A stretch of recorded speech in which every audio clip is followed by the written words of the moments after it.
Welcome back to Royals Weekly. I am your host, Marcus Mead, and joining me as always, he thinks winning is overrated anyway, my brother Mike. Yeah, I think the most important thing is that everybody's getting their exercise out there. Yeah, that's what's really staying fit and making friends. I think that's what it's all about. It is what it's all about. You know, when guys are making millions of dollars, it's mostly about bonding over this shared experience. Yes, friendships exactly. And hearts and doing this thing. I don't know what it is, this thing to each other. You can't see it if you're not watching it on YouTube, but lots of encouragement for the other team. Sort of hearts. Yeah. Mm-hmm.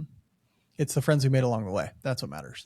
Anyway, on this week's episode, seemingly so. To this team, seemingly that's the case. On this week's episode, we're going to review a week of spirit-crushing defeats at the hands of the Yankees and Rangers to the Royals.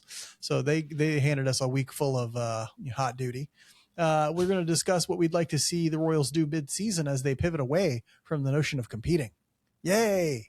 That's a pivot. We call that a pivot in the game. Right? Silly competing. And then we're going to preview this week's games, which, may not have much consequence, but we're going to preview them anyway. God damn it.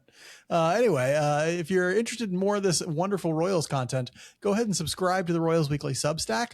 I put out an article today. It was very lengthy because I had missed the last two. And so I wanted to give everybody, plus I had a lot to get off my chest. I was on vacation. I had a lot to say about what the Royals have been doing.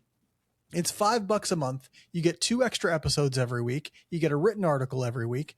You get so much extra stuff, other written articles as we think of stuff. I'm going to write something fairly soon about the trade deadline, about all these sort of things. And so make sure you're paying attention. You're looking out for that sort of stuff. royalsweekly.substack.com. That really helps support the show. We really appreciate everybody who's supporting. If you can't do that, make sure you're rating and reviewing us everywhere you can. We'd love to read an Apple Podcast review right here on the episode. Haven't had one in a few weeks. Make sure you're leaving us those Apple Podcast reviews, or just leave a review in the comment section of your YouTube video. If you're a YouTube watcher and you're like, hey, I want them to read my review, write us a review in a YouTube comment, and we'll go ahead and read it right here on the episode. If that review is filled with expletives, we might still read it. We don't care about that. I've already cussed once in this episode. I don't even keep track, but we'll know. We'll see. And so it's not a big deal to us. I mean, I feel like this team is worthy of some expletives at this point. And so, yeah, if you want to leave us whatever sort of review you'd like to, and we'd love to read it right here on the episode.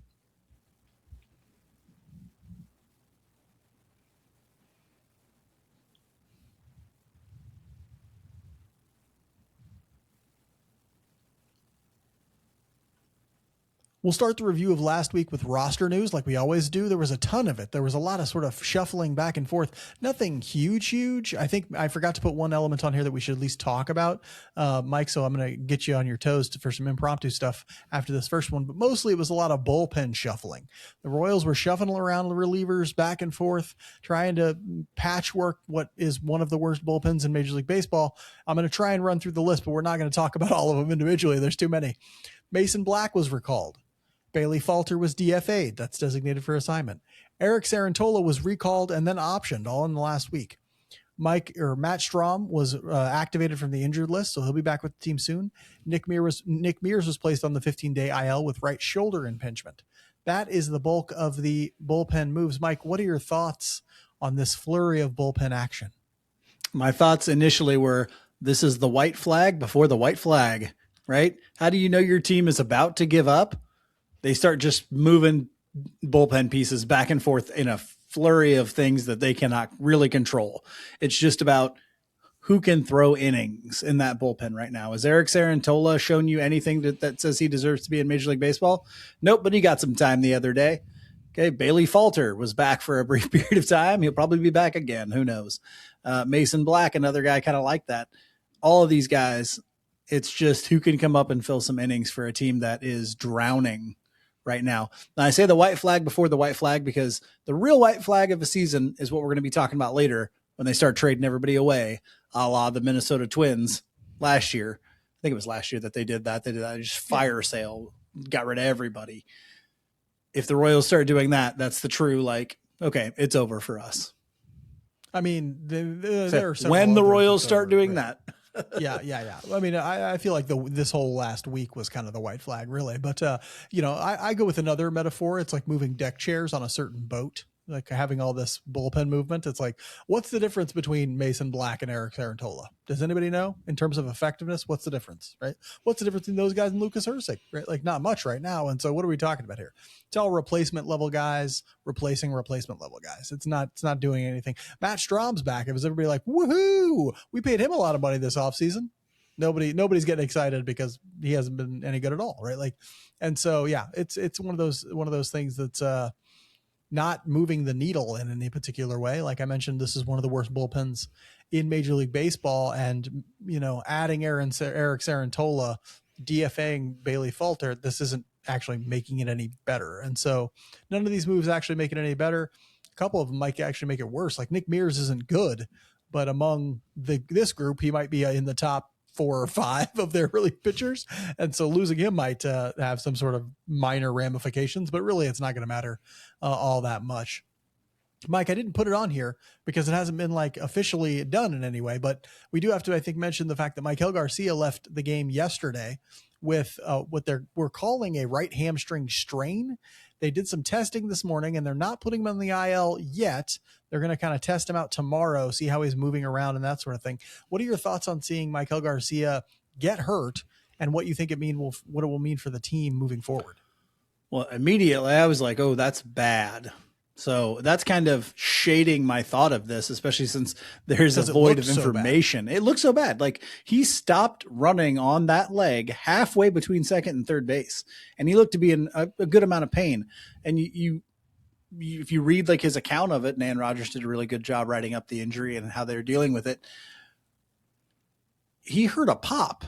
Now, a pop is not a good sign. I mean, especially when you're dealing with soft tissue kind of stuff. So I was not encouraged. Now, when they said, oh, we're going to be day to day, we're going to look at the MRI, we're going to see how he moves, I was like, okay, that's a little bit more encouraging but I would be shocked if we see him anytime this week, honestly.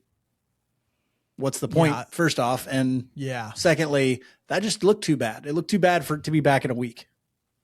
And at this point, you really can't be pushing your young players to be like, we need you out there, Michael. You're 14, 15 games under 500. You don't need anybody out there right now. Like there is no pressing need a priest.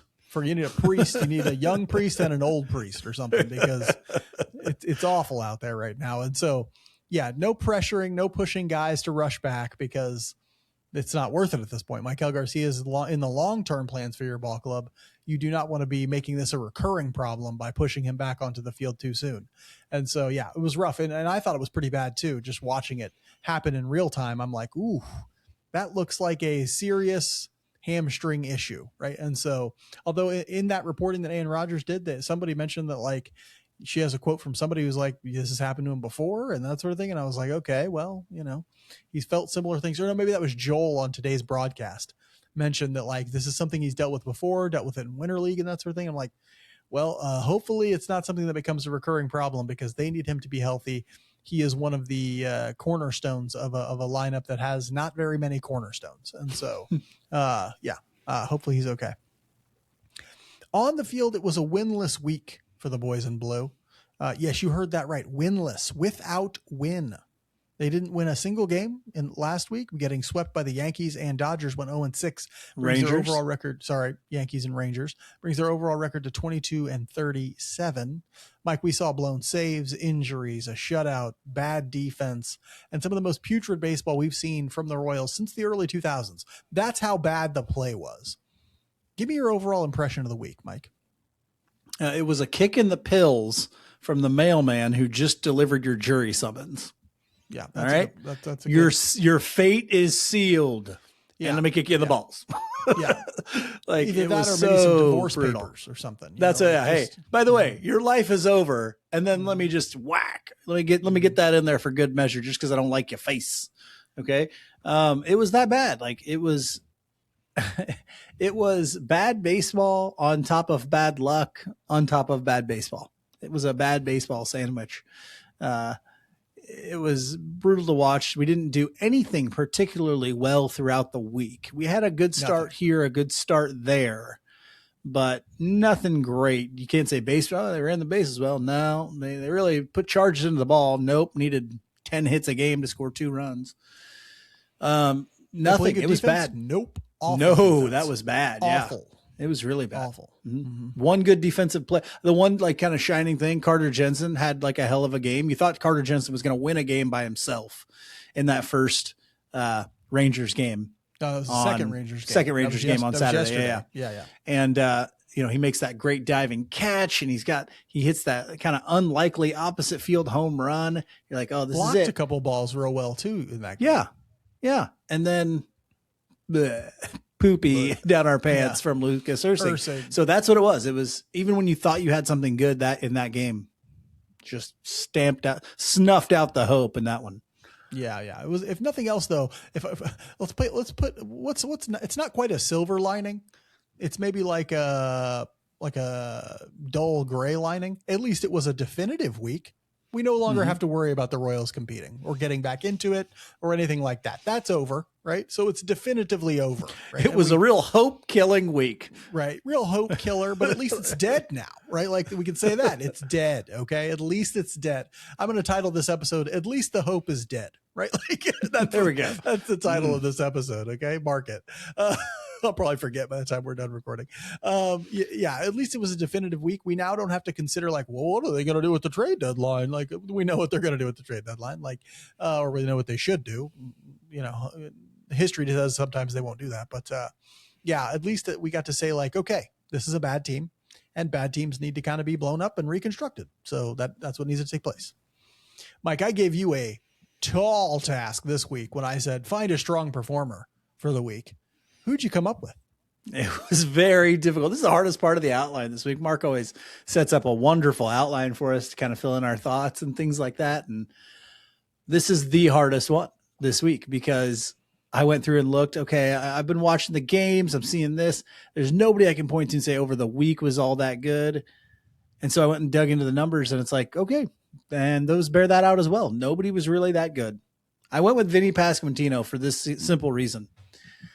He was 6 for 21, which was by far the best offensive week that he's had batting average wise. He had a batting average in the upper, or an OPS in the upper 700s, 780 something, I think. 2 doubles, 2 RBI, 4 walks to 4 strikeouts. In a normal week, you might go, that's okay. But, 2 extra base hits in a week from your 3 hitter, 3/6, I guess, depending on if a lefty's playing now. But yeah, that was the best of a bad week, was a 286 batting average and like a 780 OPS. That's all I could find. I was going to do your guy, but honestly, when I watched it, I was like, I wasn't all that impressed by that start. Honestly. Right. I wasn't either. I chose it because what else was there to choose from? There was Michael Massey had a really high OPS for the week, but he only had like 10 plate appearances or something like that. And so, he did okay, but he didn't play that much. I'm going to go with Seth Lugo because why not? I guess, I don't know. He went 6 innings pitched, gave up 6 hits, 3 runs, only 1 earned. A home run, no walks, 6 strikeouts. Some of that looks pretty good, which is nice. But as you mentioned, the start itself did not look necessarily as good as that line. Although it does remind me of a stat that I saw on, I want to say Twitter today. I hope it was on Twitter because I'm going to try and look it up real quick. Oh, yes, here we go. It's from somebody with the Twitter handle Royals Kingdom. It says the Royals have the second most quality starts in baseball and the worst record in baseball. Those two shouldn't be possible together, right?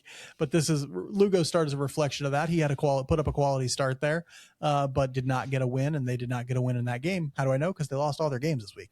And so, they just have so many quality starts that don't end up with wins. It's really kind of hard to fathom until you start considering how bad their offense and bullpen are. Then it's pretty easy to fathom.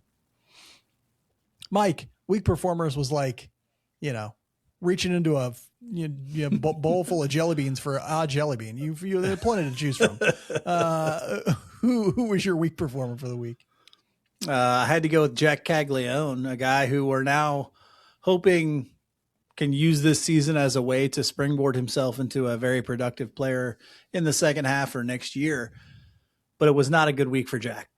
4 for 21. And here's the thing that scares me the most. 0 extra base hits. At some point, we have to start saying the exit velocity, the raw power, those have to turn into power production in Major League Baseball. You can't be the most powerful guy who has under 20 home runs in a season. That they don't give you awards for that. They don't put you in the Hall of Fame for being a guy who hit legendary home runs, but you only hit 15 in a year. That's not how it's going to work. He had 2 walks and 9 strikeouts as well. You know, if he had gone 4 for 21 and hit 3 home runs and a double, I probably wouldn't even put him on this list. I said, at least he's on his way to doing what he should be doing. If you're going to hit 225, you better be putting out 35. Okay. That's not the Jack Caglione we're getting right now. And maybe it's still a function of, trying to hone in on that approach. I get that. That's fine. This year needs to turn into that happening, that stuff turning into power production. If it's not there by the time we go next year, you have to start questioning whether some people should still have jobs whose last name start with Z. It's really not his approach at this point. I don't think. I really think it's all about his attack angle. I think I mentioned this in the big post I did about him in the offseason. Approach was a big part of his offensive issue, but a second big part of his offensive issue is that his ideal attack angle percentage is garbage. He does not have a good attack angle to hit fly balls out to right field, basically, right? He does not have an attack angle that's made to lift the ball. This week was a great example of that, actually. No extra base hits. 4 of those pitches that he swung at, of those 4, some of them were center cut fastballs or center cut pitches he should have lifted out of the ballpark. He hit them for hard ground balls that got through the infield, right? And it's like, okay, those are singles, but they're happy to see him hitting singles because they want him to not hit home runs, right? Like, and that's what he's doing because right now his swing, it just isn't geared towards lofting the ball, and pitchers are taking advantage. It's like, if you give him anything that's below the upper third of the strike zone, he has no capacity to lift the ball, none whatsoever. Right. And so, they're going to live down there and say, like, we'll live with any singles you hit. You're not hitting the ball out. Right. And so, the only chance he'll get are mistakes, and that's it. Do you think that means he needs to shorten that swing? They need to do some mechanical things to the swing a little bit to make that happen. I don't know if it's, I think you got to shorten it a little bit.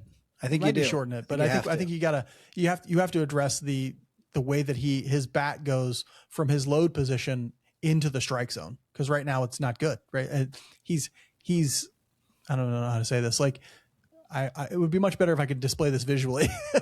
He's coming in at an attack angle that is not allowing him to loft the ball. So when he makes contact with the ball, his bat is super flat. You don't want to be super flat. You want him going at a slightly up angle, like 14-degree angle when he makes contact with the ball to hit it up into the air, right? Like, but he's not doing that, which is wild because they have quite a few hitters who are hitting the ball in the air who shouldn't be. And then they have this huge power hitter who is hitting the ball on the ground and he shouldn't be, right? Like, it's one of those things that they really need to address because he's not fulfilling his potential until he's actually hitting the ball out of the ballpark, right? A 225 singles hitter is not that valuable. I can't believe you went with Jack Caglione, actually, because you filled this out before I did. And the obvious one was sitting right there to take. And I got to talk about him. Lucas Erceg is my week performer for the week. He went 1 inning pitched. That was in 2 games. He pitched 2 games, but he only ended up throwing an inning, right? Why? Because he blew 2 saves, right? He gave up 9 hits in that 1 inning pitched, 5 earned runs, 1 home run, 0 walks, which I guess good job there, but 0 strikeouts. That's your closer, ladies and gentlemen. His ERA, I didn't look it up, but it's got to be over 5. It's got to be over 6 at this point. For the week, it was 45, right? Like, and so he's unplayable at this point, just unplayably bad. He cannot close games anymore. The Royals have a terrible bullpen, so it's tough to know where they should go. But Daniel Lynch has been the only one who's pitched well. He's got to be put in those situations.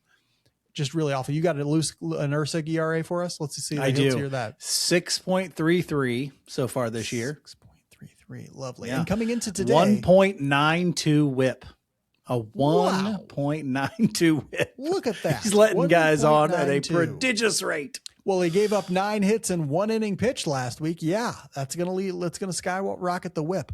What's interesting about the Royals bullpen as a whole coming into today, 5.22 ERA from their relievers, dead last, tied for dead last in Major League Baseball, right? Lucas Erceg is unplayable right now. He needs to sit. He needs to not sniff high leverage situations. That's got to be Daniel Lynch for now. Is he going to be good enough for those? No, but he's better than the best thing they got. right? And so they can't keep turning over leads to Lucas Ursig. Can't happen, right? Mike, do you disagree with that notion? No, I'm like you said, there's no point in trying the same thing you've been doing with a guy who just has shown that he does not have the ability to do this consistently anymore. Now, 2 years ago, we want what happened 2 years ago. He came in and he started closing games. The fastball was up enough that when you played it off of the changeup, you had a really kind of deadly combination there. He can't consistently do that anymore. Lucas Ursig was a power pitcher who had to use 4 pitches. Why was that? Because none of those pitches were exceptional enough to carry his arsenal. Now they're not exceptional enough to even be part of the arsenal. So you've got to put him in. He's got to be a guy who's 7th, 8th inning, and you're only putting him in the best situations for him because it's really bad right now. Yeah, go to Daniel Lynch and see what he's got. At least you're bumping the value of Lynch up so that you can possibly trade him away. Mike, with all the darkness, all the sadness, all the god awful baseball we watched this week, what's your theme for this week? I went more of the playful darkness here. I thought about getting real dark with it. Mm-hmm. I was going to go with Black Hole Sun by what's that? It's not Alice in Chains. It's Soundgarden. Soundgarden, yeah. But I was like, I don't want to get like that way. But instead, I thought, there's a great song from the 90s that needs to be recognized more regularly than it is.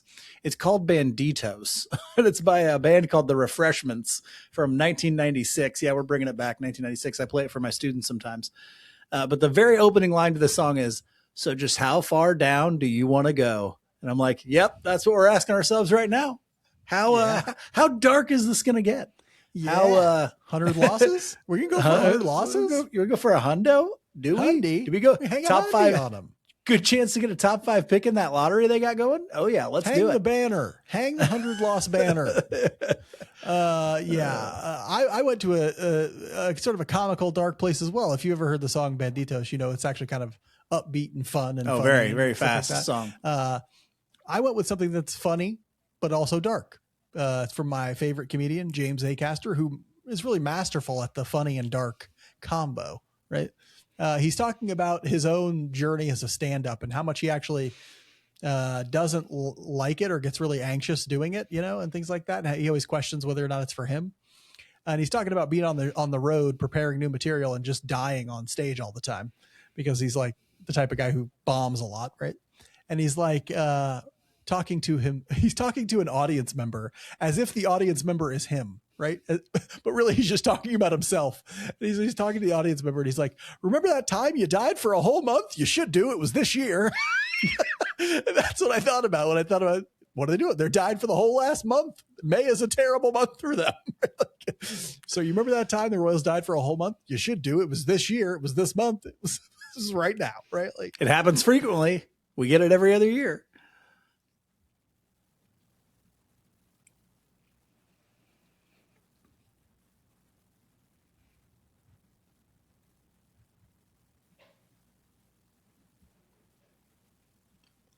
Royals Weekly is brought to you by Eric Oxer of West USA Realty. Word spreading about the hottest realtor in the Phoenix area. The kid's got know-how, he's got drive, he's got the thoughtful care to help you secure your dream retirement home.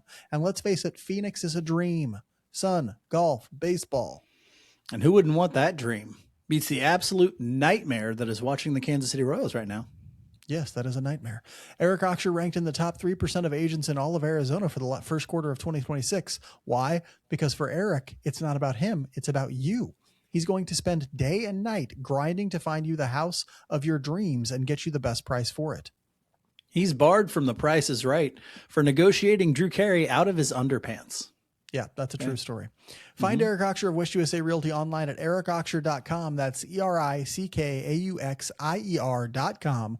Or just give him a call or shoot him a text at 480-383-9745. That's 480-383-9745. Be wise. If you're ready to make the move, let Eric make the experience all about you.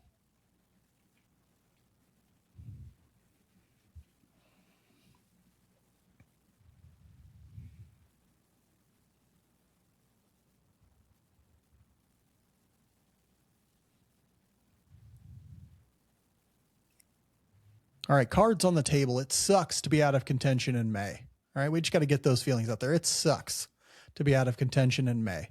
The Royals are out of contention. We were hoping for a playoff spot, but they're not in contention, and it's only May 31st. But it does provide some clarity for us over how the Royals should operate between now and August 3rd, which is the trade deadline. Obviously, they won't be buyers. They'll be sellers. And we're going to spend this week's spotlight segment identifying who should be on the chopping block and what the Royals should be looking to get back. Mike, let's start with trade chips. I'll break it into 3 categories for you: the must trade category, the could trade category, and the don't trade category. Who are your must trades? Well, we've talked about Chris Bubich for a long time, so he's going to be number one. But that's such a question mark now. If he's healthy, we just don't know a lot about what he's done. We know he's got a throwing program going, but there's still discomfort in the elbow. Pitchers with discomfort in elbows and bad injury history are not very valuable, generally speaking. And so unless he can get back, when we talk about trading him in the offseason, we worried that, like, hey, guy with an injury history, he gets hurt during the year, not tradable at the deadline, right? Like, that's what we worried about. I know it was like, oh, well, they need him. Yeah. Well, he's injured now too. So, you know whose career his is just following? Danny Duffy. Yeah. I mean, pretty much exactly. They both had to go to the bullpen to kind of figure some stuff out and become starters. They both added a pitch that changed their career trajectory pretty significantly. His was the slider. Duffy's was the changeup. They both left-handed. They're smaller left-handers, like so many different things. Guys who carried the rotation at times, but couldn't stay healthy. Anyway, I digress on my Chris Bubich talk. But he's one, if he can get healthy and start showing his ability as a starting pitcher, could still be valuable because he's also a guy you can move into the bullpen and can be effective if he doesn't make like a playoff rotation, So keep him healthy and he could be a guy that really helps a playoff team. I think Kyle Isbell's a guy you definitely have to look at, as he's only under team control through next year, and he's putting up his best offensive season as a, Gold Glove caliber center fielder. Matt Strom's an obvious one because he's only signed through this year as well. And although he hasn't been as effective, that's in part due to the fact that the Royals are asking him to be like their 8th inning guy, when other teams might just be looking at him as more of a lefty specialist, in a stretch run of September and into the playoffs. So, if you've got a role for Matt Strom, the Royals don't, so you might as well deal him there, because you don't need to be a lefty specialist when you're 20 games under 500. And then all of the guys who are like platoon guys get put on the list, because if you're getting value for them, there's no point in keeping Sterling Marte. There's no point in keeping Lane Thomas if somebody's going to give you any sort of like valuable piece or any sort of value back. Same thing for me goes for a guy like Michael Massey or Nick Lofton or any of those guys. If you're getting something of value back that you have 6 years of control of, why would you hang on to the guy you only have 4 or 3 years of control of still? So I'm completely okay with letting any of those guys go if you're getting something in return that you value. Yeah, that's basically my list too, at least all the big ones. I would also throw John Schreiber in there. And, throw Schreiber in there. This is his last season under contract, so he would be a rental for somebody, but he's the type of guy who always gets moved at the deadline as a rental, basically. And even though he hasn't been great so far this year, some team will probably value the fact that he gets righties out, he gets ground balls, he has had some strikeout success in the past. Maybe they think that they could do something with him, and he's not that expensive. And so that will all work in his favor as a trade chip, and in the Royals' favor as a trade chip. I think they got to make that move, because you don't hang on to those type of players for the last, 3 months of the season when you're not in contention at all. Just go ahead and move Schreiber. I would be shocked if Schreiber does not get moved. It would be malpractice if he doesn't get moved. I'd like to see that sort of thing. It is tough with Bubich because of the health issue. You hate that because, except for maybe Isbell, he's probably the most valuable trade chip they have. Isbell, teams are going to look sideways at him because they're going to think that maybe the offensive breakout is a little bit of a mirage, given like what it's built on the back of. He hasn't gotten more patient in any way. He's actually striking out more this year than he has in years past. He's just making better contact, which is good, but also, you wonder if that's going to last. But they really have to try their best to get whatever they can for Bubic and Isbell, and they got to cross their fingers, pray to Jobu, do whatever they have to do to that he stays healthy, because that is it. I mean, think about the lost value of not trading him in the offseason if he's just hurt and they don't get a chance to trade him this season. What lost value that they have in Chris Bubic, because they had a chance to trade him and they didn't. Mike, what about the could trades, the possibilities, but you don't necessarily have to trade them, but maybe you would if you want to sort of clean house? Yeah, that's the two old pitchers in Lugo and Waka. And then I threw Daniel Lynch in there as well. Lynch is available for free agency after next year. And, we know the story with Lugo and Waka that we've got them signed through the end of next year. And then I think there's a team option for Waka after that, maybe for Lugo too. I can't remember, for 2028. But the question for Lugo will be the contract. Are you willing to pay a guy that you're probably overpaying, knowing that you've got a chance to have him for at least next year as well? Waka, I think, is a little bit easier, but he's also the one the Royals probably don't want to get rid of, as you'd like to have something going into next year to stabilize this starting rotation. And he's been the most stable guy you've had. I do think that is also why there might, and Waka is a weird one, because if it's a team that feels like they are a starting pitcher away, right, from being in real contention to make the playoffs or succeed in the playoffs, does Waka slot in as your third best or fourth best starter for a playoff run? Like, where he will fit in the rotation is going to be an interesting thing too. I feel like Waka's more of that. Lugo might be slightly different than that, but I think those two are the maybe like could trades, but you'd understand if you hang on to them to trade in the offseason, or to, maybe even have for another year to bolster your rotation for another year. Daniel Lynch, it's tough to give up the guy who's performing best in your bullpen, but you only got one more year left of him. So, and bullpen volatility. And he's probably most valuable now. Like, he's at his highest valuable value he's ever been. Right? So, he's the most valuable he'll ever be. Mm-hmm. And so, now is when you get out on those guys, and it would suck, because the guys they're going to be pitching come August and September are going to be. We just re-signed Dan Altavilla. Don't you worry about it. Okay. Awful. Okay. Right. Like, just re-signed Dan Altavilla to a minor league deal. So, hey, but that's what you do. You trade the guys so you get value. And so I think Nick Mears might also be in that conversation. Another guy, they just signed him, but another guy who's only got 1 year after this one. And so if he can have a little bit of string of success, if he comes back from injury and can have a little string of success, they might be able to move him as well. They got to be listening. The Lugo and Waka thing, I would be surprised if they trade Lugo and Waka, just because I'm guessing in their minds, they're going to load up to compete next year in their minds. Keep that in mind.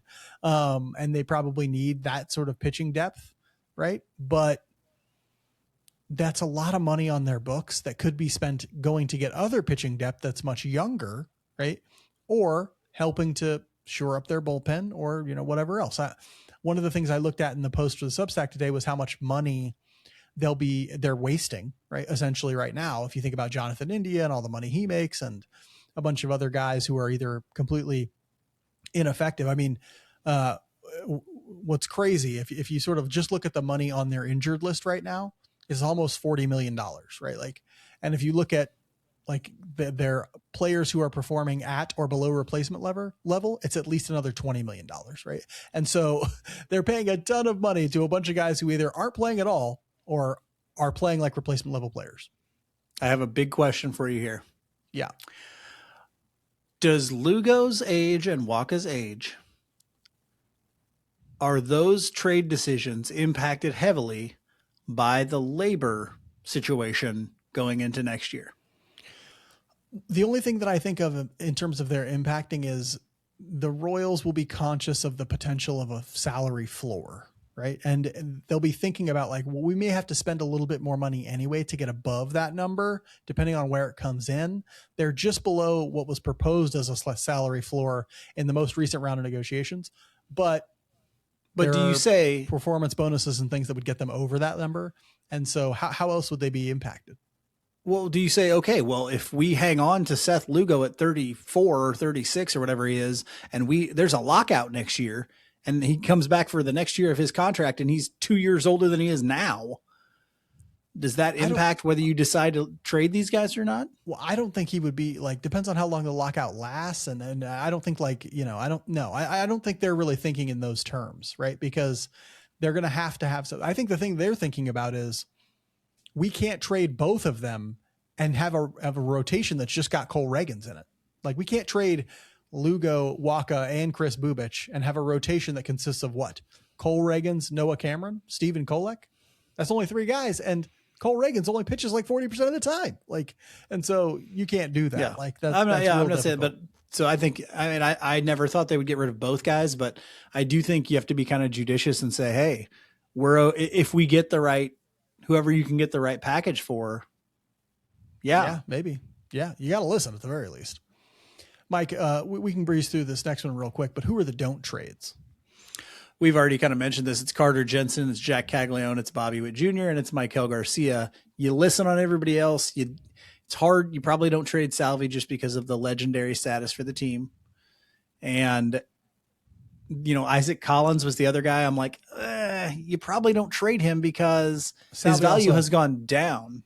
Salvi also has 10-5 rights, I believe, and so he could just reject any trade they make. Yeah. So Collins, you still have a lot of control over. His value's probably gone down this year, but I think you like him probably as a long-term piece on a team. So you'd have to be getting something wildly overvalue for Isaac Collins to be moved. So I put him kind of in that and don't trade as well. But you listen on basically everybody but Carter, Cags, Bobby, and Maikel. Yeah, that makes sense to me. Mike, what do you want to see them target at the trade deadline? What should they be bringing in? We see what the team has and doesn't have. How could they make this team better almost immediately? Like we need it better for 2027. How do they make it better for the short and long term? Well, here's the good/bad news. It's bad news because you don't want to be in this situation. It's good news because it makes it easier. You go for the highest value. This team is not above getting a starting pitcher. They are not above getting a bullpen piece, or a lineup piece. And I don't think really you're looking at anybody's job other than shortstop. You're probably not saying anything else. Like you can go anywhere else in the field and get somebody just because you can use the DH, move guys around, anything like that. If Vinny Pasquantino misses at bat, so you got to move him or you got to designate him for assignment. I don't know, but you're not worried about holding a spot for him, so at least I'm not at this point. So I think you go with highest value, but I probably start if you're like, okay, we're getting pitchers offers, we're getting hitters offers. I think you probably start on the offense. If I'm really looking for something, it's something that can be a stabilizing force. I've always loved those guys who don't have a defensive position, but just mash, because I always feel like there's value there. Like we'll find a spot for him. It's okay if he takes over for Salvador Perez as the DH when Perez is done, maybe, or whatever it is. Just find me somebody who can be a stable offensive force in a lineup, and I will be happy to dream on that. Yeah, offense is important, and I don't disagree there, but I think they have to put consideration into in-house reliever options because their farm system is just completely devoid of anybody who could even be mistaken for an elite back-end relief prospect. They just don't have any, right? And so they need guys who look like they could be good relievers, and those are guys who are usually like tacked on to deals or who are traded for guys who are like rentals. And so you could imagine Starling Marte bringing back a guy who looks like he could be a good reliever in Major League Baseball, but is maybe close to Major League ready. So like in AAA or AA or something like that. That guy seems a little high to me, but for Starling Marte, but a guy who's a relief only option, right? Or even it looks like he's going to be a solid middle reliever, like a really good one, right? That's fine too, but they need to get some relief prospects in as well. They just don't have any, their prospects are all geared towards starting pitching. Kolek, Bergert, Noah Cameron, Ben Caderna. These guys are all thought of as starters, except for maybe Luinder Avila, who's looked like he could be a pretty good reliever. They don't have any guys with the stuff that you associate with legitimate relievers. And so they need to start thinking about how can we put some relief talent into the high minors of this organization? I think the trade deadline is a good place to make that happen. Obviously, for a lot of that, you don't want relief prospects to be the centerpiece of trades. I'm not trading Chris Bubich for a relief prospect, but I would trade Starling Marte or Lane Thomas for one. I would maybe want a relief prospect as the second piece of a Kyle Isbell trade, or maybe Matt Strahm or something like that. That makes sense to me. I don't think they can continue to neglect the development of relief prospects.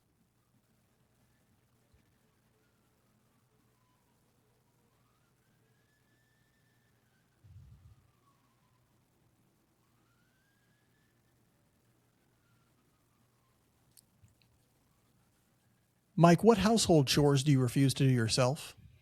Window cleaning, pressure washing, and most importantly, gutter cleaning. And why is that? Morgan doesn't trust me with the pressure washer. You cut one leg off of a deck and you're a reckless and an irresponsible husband. Yeah, well, that makes sense.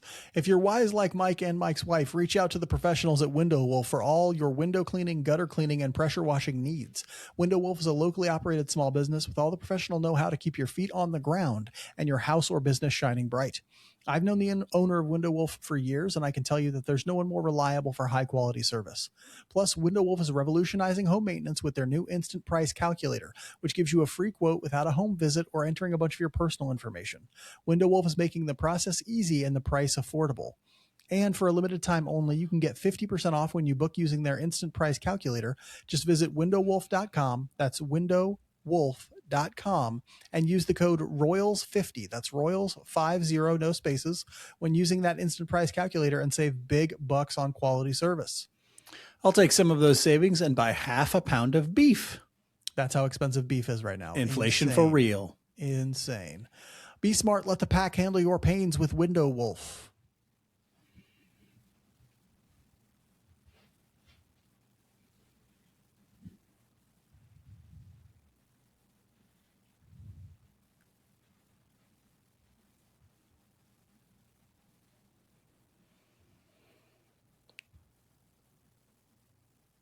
The Royals continue their road trip this week with 7 games on the road. It's a long road trip for them. That's right. We get 7 chances to be supremely disappointed this week. Congratulations, guys. Well done. It starts with a 3-game series against the Reds in Cincinnati, and it's followed by a 4-gamer against the Twins in Minneapolis. Mike, tell us about what the Reds are looking like this year. The Reds aren't looking too good, although they have a winning record. They're 30-28, but in the NL Central, that's only good enough for last. Yeah, because they're doing really good things in the NL Central this year. In that opening game, it looks like it's going to be more of a bullpen affair for the Royals as Luinder Avila starts the game. I think they're treating Avila as a starter here. He threw 60 pitches in his last outing, and I think they're going to let him go like 75 in this one. And so that'll be 3 innings from Luinder Avila. And then we'll get to see someone else come in and pitch. I'm not expecting him to go deep in that game. The other side of this pitching matchup will be very interesting to me, and I know it will be to you as well, Mark. We get to see Chase Burns, the 23-year-old righty out of Wake Forest, who has a 1.96 ERA and a 0.96 WHIP. If you aren't big NMLB draft people, you may not know Chase Burns, but he was the number 2, I believe, overall pick, 2 or 3 for the Reds a couple of years ago out of Wake Forest. Big time fastball, a 4-seam fastball at 98 miles an hour, good slider as well, and a changeup. That's his arsenal. Fastball dominant guy at over 55% of the time, but it's been very effective. It's a 284 weighted on base average against that fastball. He does not throw the changeup much. He's a fastball slider guy mostly, but real electric arm. I wondered if he'd be able to command the ball enough to really work in Major League Baseball. A lot of people thought he might have to move to the bullpen, be a dominant closer, but he's really done well over those 11 starts this year.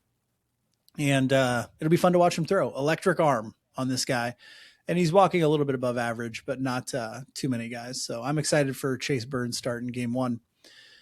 Game 2, we'll see Noah Camara versus Andrew Abbott, the 26-year-old lefty out of the University of Virginia. Go Cavaliers. Go Cavs. Go Who's. Go Who's. Mark's former work employer, I guess, the University of Virginia. 3.88 ERA and a 1.42 WHIP for Andrew Abbott. He's got a 4-seam fastball that's just 92-93, a sweeper, a changeup, a curveball. Real soft tossing kind of lefty guy here. Expected ERA is over a full run higher at 4.93. Right now, he's a low strikeout rate at just 15.5, which is, I imagine bottom 10% in Major League Baseball, with a pretty high walk rate at 10%. So generally not how you have success for Andrew Abbott, but he's left-handed, so he'll likely shut out the Royals. So game 3, we're going to see my boy, Stephen Kolek, looking to bounce back after a little bit of a struggle against the Rangers there. He's going against Chris Paddock, the 30-year-old righty out of Cedar Park High School in Texas. Paddock's been around for a while. He's got a 6.9 ERA and a 1.71 whip. So has been struggling. Lucas Ursig-like numbers. Yes, very Ursig-esque on those numbers. Let's see. Remind me, Paddock was with the Tigers. Was it last year?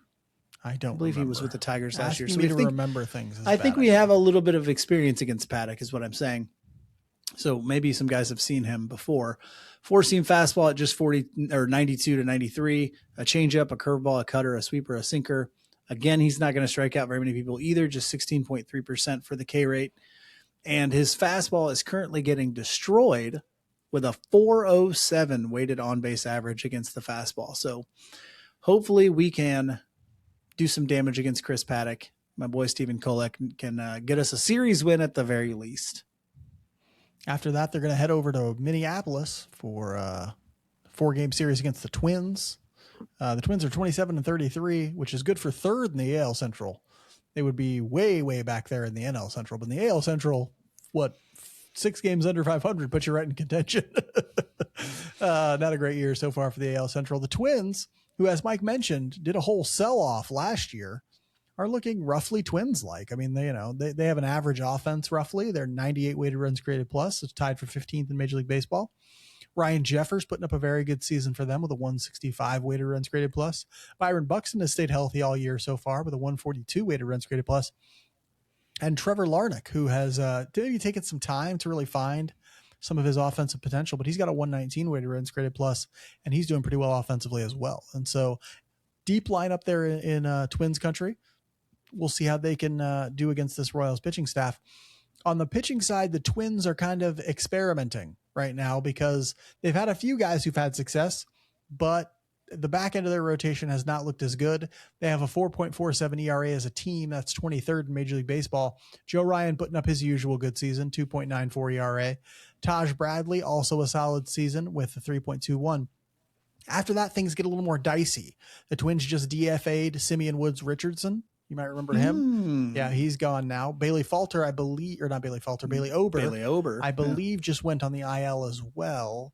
And so they're kind of scrapping and trying some different things. Micah Bell and Zebby Matthews are getting a look, some younger guys to see, and they've been a little more effective than, say, Simeon Woods Richardson was.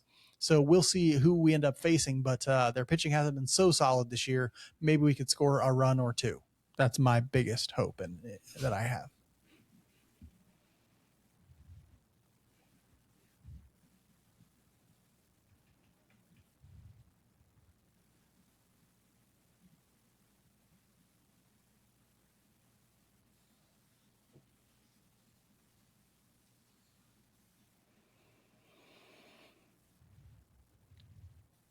Royals Weekly is brought to you by All in Physical Therapy, who don't just offer the best in physical therapy in the KC Metro, they also offer the best in summer speed and conditioning programs for youth athletes who want to make big gains this summer. We're talking kids cracking walnuts with their bare hands. Mm-hmm. You don't need a walnut cracker anymore. You just hand it to your 12-year-old daughter.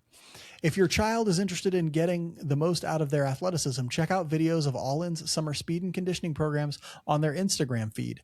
And of course, All In always offers the best in physical therapy for post-surgery or athletic injury patients. They offer a personalized one-on-one experience to meet your specific therapy goals.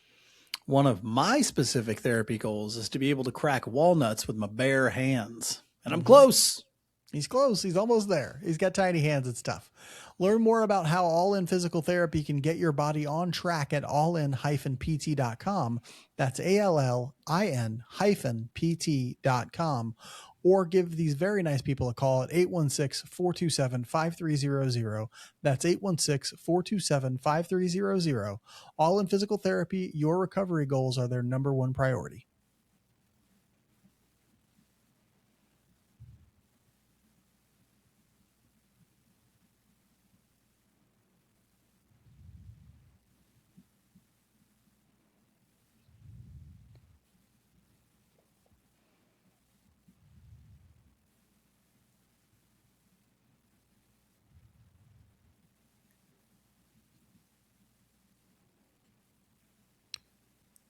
We'll end this week's episode like we end every episode with the Just About Outside segment, where we talk about something that's interesting to us outside the world of baseball. It's been a wild, wild week in my life. Mike's life, probably a little calmer, but let's hear what he has to say. Mike, what's been up for the last week? My life has been exponentially calmer than yours, and my son had surgery last week. So, wow. But that brings me to my Just About Outside for this week. Just a shout out to the good people of Children's Mercy Hospital. We are extremely fortunate to have Children's Mercy here in the Kansas City metro area, a hospital that specifically focuses on children and does such a good job doing that.